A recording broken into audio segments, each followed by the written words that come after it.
ఏ జతను ఎందుకో విడదీసి వెంటాడి వేటాడు ఆటే ప్రేమ మౌనముతో మనసుని శృతి చేసి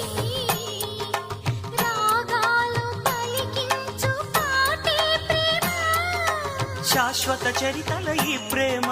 మృత్యు ఎరగని చిరునామా శ్వాసను